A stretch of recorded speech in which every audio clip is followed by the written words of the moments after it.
মা বোনেরা ভালো করে শুনে নিন, এক হাতে একটা চুড়ি পরবেন, এক হাতে দুইটা চুড়ি পরা তোমার জন্য নিষেধ।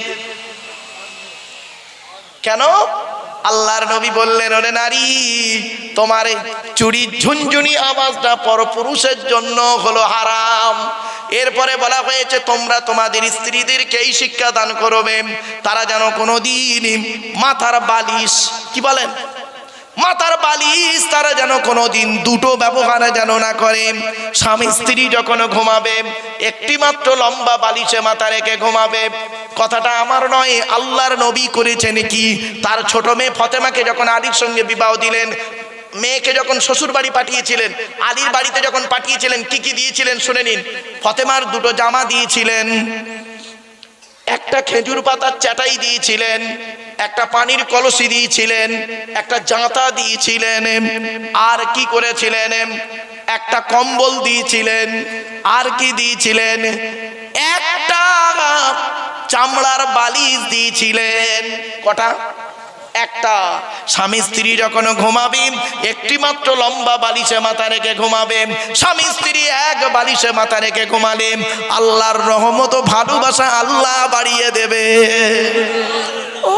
এই ওয়াজটা শোনার পরে মুরব্বীরা মনে মনে বলছে, ওরে মারুফ, 20 বছর আগে কেন ওয়াজটা সলুয়ায়ে করলি না? তোর চাচি আরো শুতে নেয় না। ও বাবা, দোষটা কি আমার? আমার বাপের তো দোষ, আমার বাপ করতে দেরি করেছিল। বাস্তব কথা একটু বললাম তো, খারাপ সেন্স নেবেন না। এরপরে আসছি, এরপরে নবীজি বললেন, এই স্বামীরা, তোমরা কোনোদিন স্বামী স্ত্রী যখন খেতে বসবে একটা থালায় খাবে, ততক্ষণ না। বিয়ের আগে প্রেমিক প্রেমিকা একটা হোটেলে গিয়ে এক প্লেট চাউমিন খাচ্ছে 4 ঘন্টা ধরে, মাল শেষ হয় না। আর বিয়ের পরে এক বাসন ভাত, মাল 5 মিনিটে শেষ। এই বিয়ে করে ভালোবাসা ভালো, ভালোবেসে বিয়ে করা ভালো নয়। একটা হালাল একটা হারাম। অনুরোধ করে বলে যাচ্ছি বাপেরা, বিয়ে করে ভালোবাসা ভালো, ভালোবেসে বিয়ে করা ভালো নয়। একটা হালাল একটা হারাম। এবার নিজেকে চিন্তা করো, কোন মেয়েকে বিয়ে করবে যে মেয়ের মধ্যে 6টা গুণ আছে।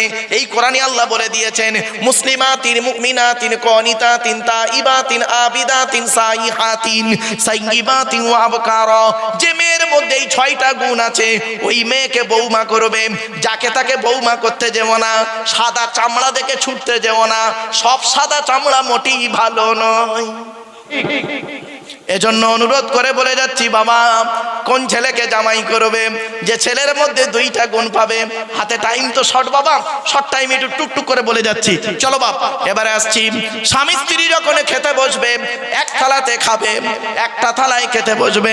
শুধু তাই নয়, আল্লাহর নবী বলেছেন, এই স্বামীরা, খাওয়ার আগে তুমি করবে কি? খাওয়ার আগে তুমি সর্বপ্রথম খাবারটা তোমার স্ত্রীর গালে তুলে দেবে, আল্লাহ খুশি হয়ে যাবে। বইয়ের গালে কোনোদিন ভাত তুলে দিয়েছেন? ওতে নিজে গিলে নেয় তো ভালো। আল্লাহর নবী করতেন কি শুনে নিন। আম্মা জান আয়েশা বলছেন, নবীর স্ত্রী বলছেন, আল্লাহর নবীকে যতবার খাবার দিয়েছি ততবার নবী আমাকে জিজ্ঞাসা করতেন, আয়েশা তোমার আছে? তোমার আছে? আমি অনেক সময় নিজেকে গোপন করে বলতাম, ইয়া রাসূলুল্লাহ আমার আছে, আপনি খেয়ে নিন, আমি পরে খাবো। নবীজি বলতেন না। নারী জাতির একটা অভ্যাস হলো কি জানেন? নিজে না খেয়ে স্বামীকে খাওয়াতে পারলে জানটা বড় খুশি হয়ে যায়। চলে এসো, হাঁড়িটা নিয়ে এসো, দেখি তোমার তরকারি আছে কিনা। এসো, এক থালায় দুজনে বসে খাবো, আল্লাহ খুশি হয়ে যাবে। আর এ চাচা করে কি দেখবেন, 1 কেজি গোস্ত কিনেছে, 1 কেজি গোস্ত কিনেছে, ও একাই তো 1.5 কিলো খায়, সব খেয়ে নিয়েছে একা। একবারে জিজ্ঞাসা করো না বউকে, তোমার আছে?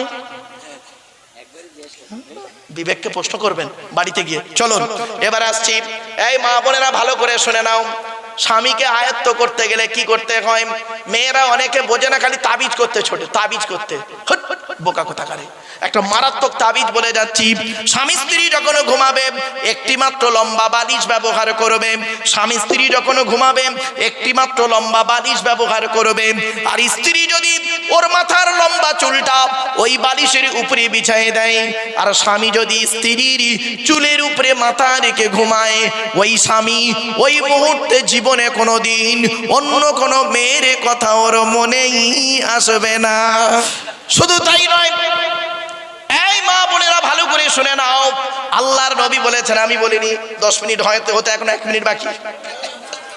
আমার বাপের না কিয়াম সালাম করতে দেই সময় লাগবে, আমার বাপেরা শুনে নিন। এরপরে বলা হয়েছে এই স্বামীরা, ওই নারী হলো জাহান্নামী। এই মা বোনেরা শুনে নিন, জীবনে কোনোদিন স্বামীর বিছানা ছেড়ে দিয়ে অন্য বিছানায় রাত কাটাবেন না। আল্লাহর নবী বলেছেন, কোন মেয়ে ছেলে যদি নিজের স্বামীর বিছানা ছেড়ে দিয়ে বিনা কারণে অন্য বিছানায় যদি রাত কাটায়, আল্লাহর ফেরেশতারা সারা রাত ওই নারীটার জন্য আল্লাহর কাছে অভিশাপ দেয়, বদদুয়া করে। শুনে রেখে দিন, করবেন। আল্লাহর নবী বলেছেন, শুনে নিন, এই মা বোনেরা, 3 জনকে খুশি করলে তুমি জান্নাতি। মনে পড়ছে? 1 নাম্বার হলো, 1 নাম্বার হলো এই মেয়ে ছেলে তুমি তোমার আল্লাহকে খুশি করো। 2 নাম্বার হলো নারী, তুমি তোমার নবীকে খুশি করো। 3 নাম্বার হলো নারী, নিজের সতীত্বকে বজায় রেখে স্বামীকে খুশি করো। তোমার স্বামী যদি নারাজ হয়ে যায়, তোমার নামাজ রোজা ইবাদত বন্দেগী কিছুই কবুল হবে না। হকের ওপরে তোমার স্বামী যদি কষ্ট পেয়ে যায়, তুমি একজন জাহান্নামী নারী, জাহান্নামী নারী। তুমি মুফতি সাহেবের মেয়ে হও, হাজী সাহেবের মেয়ে হও, মৌলানার মেয়ে হও, ডাক্তারের মেয়ে হও, আর যত নামাজি হও না কেন, তোমার স্বামী যদি তোমার প্রতি নারাজ হয়ে যায় হকের ওপরে, আল্লাহ নারাজ হয়ে যাবে। এজন্য মা বোনদের বলে যাচ্ছি, করজোড়ি স্বামীর প্রতি ভালোবাসা রাখবেন, ভক্তি শ্রদ্ধা রাখবেন। বাড়িতে যখন থাকবেন স্বামীর প্রতি ভালোবাসা রাখবেন। স্বামী স্ত্রীর মহব্বত ভালোবাসা আল্লাহ বলেছেন, ওয়াজআলা বাইনাকুম মাওয়াদ্দাতাও ওয়া রাহমা। কোরআনের আয়াত গো বাবা।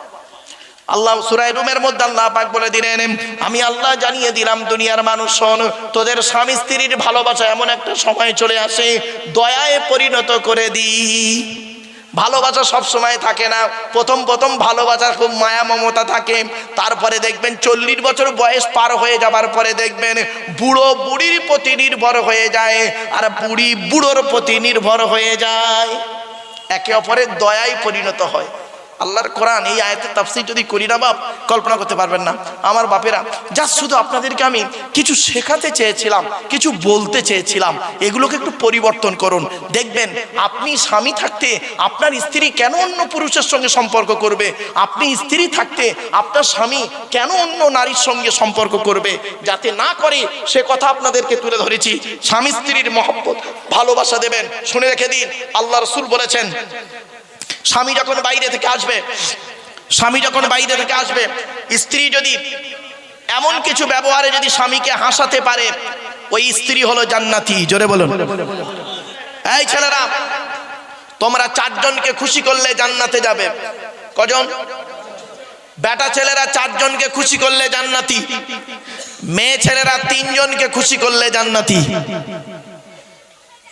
বেটা ছেলে 4 জনকে কে? 1 নাম্বার পুরুষ, তুমি তোমার আল্লাহকে খুশি করো। আল্লাহ কোরআনে যা যা হারাম বলেছে, হারাম থেকে দূরে সরে থাকো। যেগুলো হালাল বলেছে সেগুলো ভক্ষণ করো। আল্লাহর কোরআন মোতাবেক জীবন যাপন করো, তবে আল্লাহর ভালোবাসা হবে।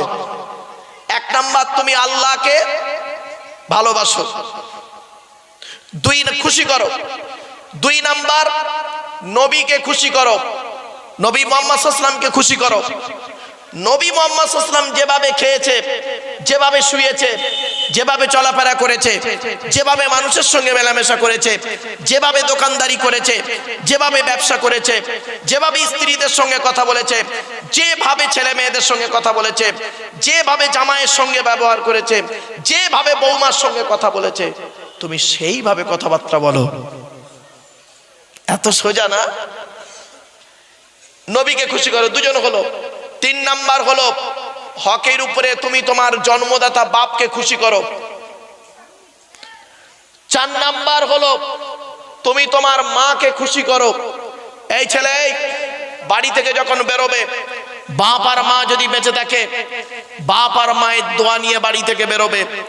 বাপ আর মায়ের দোয়া যদি তোমার সঙ্গে থাকে, লরির তলার ভেতরে ঢুকে যাবে, গাড়ির তলার ভেতরে ঢুকে যাবে।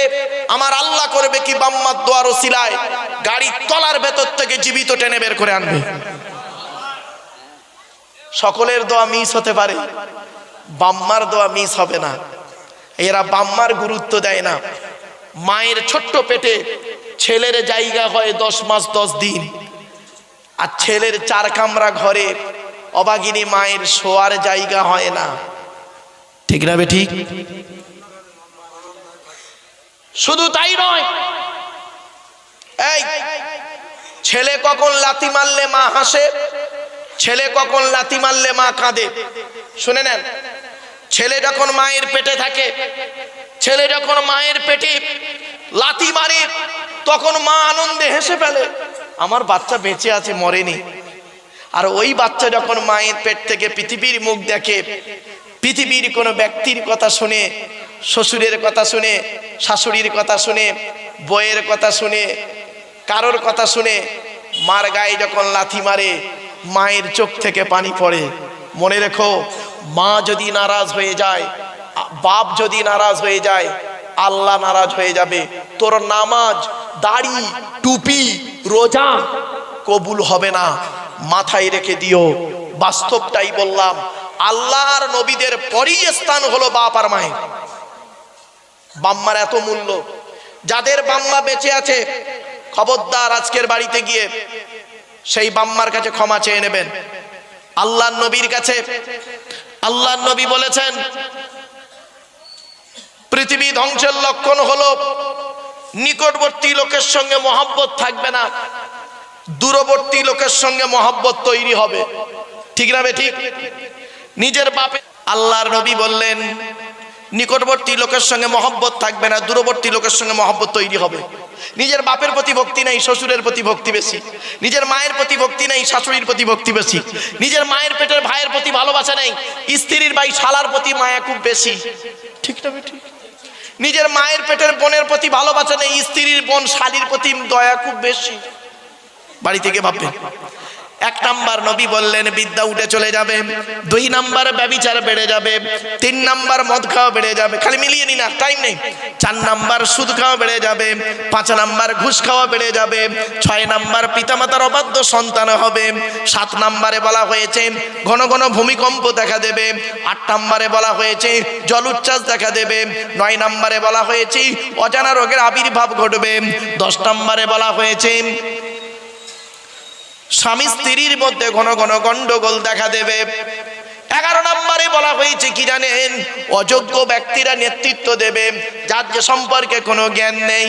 ও বাবা, গ্রামের প্রধান নিজের নামটাও সই করতে পারে না, ও হলো গ্রামের প্রধান, ওর নিজের চরিত্র খারাপ, ও লোকের ক্যারেক্টার সার্টিফিকেট দিতে যাচ্ছে।